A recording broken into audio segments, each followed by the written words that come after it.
Hi everyone, it's Jessica. Welcome back to my channel. Today, I am working on the Starry Magic quilt. I was running behind during the quilt along and I didn't get to assemble my quilt top for the video last Friday, but that's what I'm working on today. So let's get started. I've been working hard on my blocks for the Starry Magic quilt along. I've caught up. These are the ones that I fell behind on and I went ahead and finished them this week. And now I'm ready to start assembling this quilt top. So I have the stacks of my blocks laid out on the floor next to me, and I'm just going to grab them as I need them. I'm assembling this randomly. Sometimes I use the same background and the same fabrics for every single one, like in the case of these Ohio stars. And sometimes I didn't in the case of this one. I think I used a different background every time. And then some of them are even scrappier than that, but I'm really not going to pay any attention to that at all. I'm just going to go completely random. I like to assemble my quilts vertically in columns. So I'm starting with the first and second block of the first row here, and I'm just going to sew these together, and then I'll grab the first and second block of the second row, and so on until I have the first and second column complete, and then I'll just keep adding column by column till I have them all. For most of the blocks in the quilt, the position of the star doesn't matter, but the one that it does matter for are the star chain blocks, both the diagonal ones and the corner ones. So as you're placing these blocks into your quilt, you need to just make sure that the chain is running the correct way, because if it doesn't run the correct way, then when you put your quilt together, you won't have that nice chain effect where it connects and kind of makes a diamond around the quilt. So I try to pay a lot of attention to that when I'm putting the blocks together. Sometimes though I miss it, and if I do miss it, it's not a big deal. I just have to go back and unpick. So if that happens to you, don't worry about it, and you just unpick it, put it back in, and good as new. I have all the columns sewn together, and it's at this point that I just lay it out and I make sure I haven't turned any blocks. Now, there are times where even though I stare at the quilt for so long, I don't see them. I think that just happens when you're working on a project for a while. Your eyes kind of become blind to it, and then usually someone else points it out to me. But I do my best to look and make sure everything is in the position that it should be in before I finish and sew all these columns together. Gus is inspecting. He doesn't see anything wrong with it, so he's leaving. But it's looking really good to me, and I don't see any issues, so I'm gonna go ahead and start sewing these together. I'm working on sewing the rows together, and it's going well. This quilt is a big one. I made the queen size. This pattern has 2 size options, but I went with the larger one. I'm taking it a little bit at a time. When a quilt is large like this, the trickiest part of assembling is having the quilt weigh you down on the left. So if you can prop that up somehow, it will help greatly when you're sewing your rows together, because you won't have as much of it weighing you down. And I do this without pinning. Of course, if you like to pin, you can do that. But the way I usually do it is this quilt actually works really nicely with it, because we're just assembling blocks next to each other. I just work in a space of 1 block, and then I nest the seams at the beginning and the end of that block. So I already have this one nested here under my needle. I'm holding the nesting of the bottom of this block in my hand, and then I'm just making sure everything is lined up, and then I start sewing. And once I get about halfway, I stop, and then I just have to adjust it. Just since this quilt is so big, like, I have to adjust the quilt on my lap. I have to adjust the quilt towards the left. And then I go back to what I was doing where I had this nested with my finger, and I make sure this side is all matched up, and then I just continue sewing it.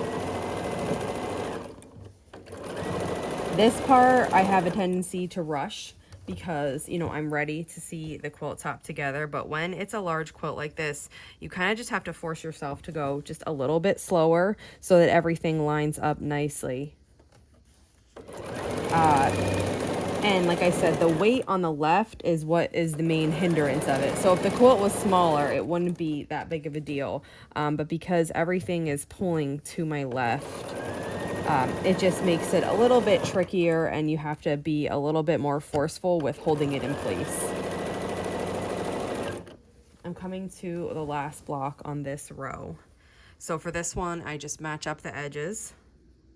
Once I have the edges matched up, then I just backtrack a little and match the side, and then start sewing.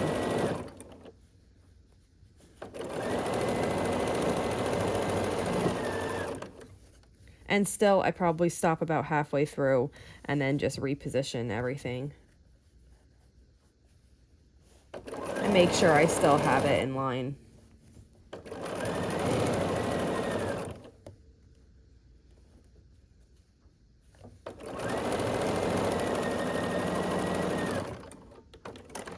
And now I just move on to the next row. I have 2 more rows left to sew, so I'm getting really close. And as I'm doing this, I'm like thinking about my border. This gets an inner skinny, like dark border in this quilt. I think I'm gonna do it black, like I have it drawn up in the pattern.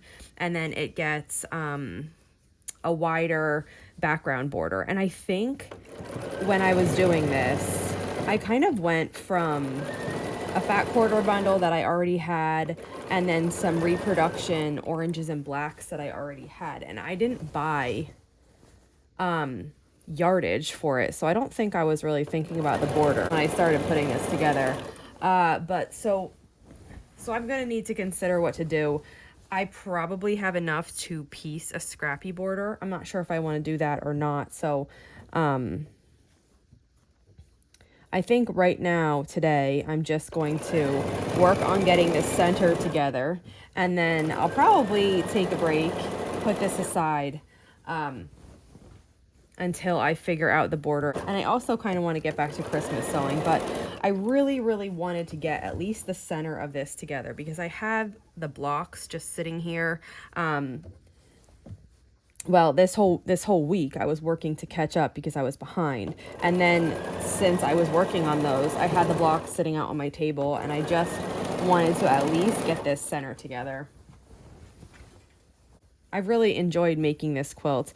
And quilt-alongs really, sometimes they're hard to stick with, but if you can manage to stick with it, it really makes a quilt that has a lot of pieces, or it could be kind of difficult, or really just any kind of quilt. It makes them doable because you just break it down into little bits of work over a period of time. And I find that I work well in that way because I know exactly what I have to do each week to work towards making a quilt. It's also fun because you can see, depending on if you're sharing images on Instagram or if there's something like that where you can see the other people working on it, if you can like see their progress, it's inspiring. And also by looking at their quilts, you get really good ideas. Someone in this quilt along is making a really beautiful red, white, and blue one. Oh gosh, I love that. And it's got me thinking about making another one of these next year in red, white, and blue.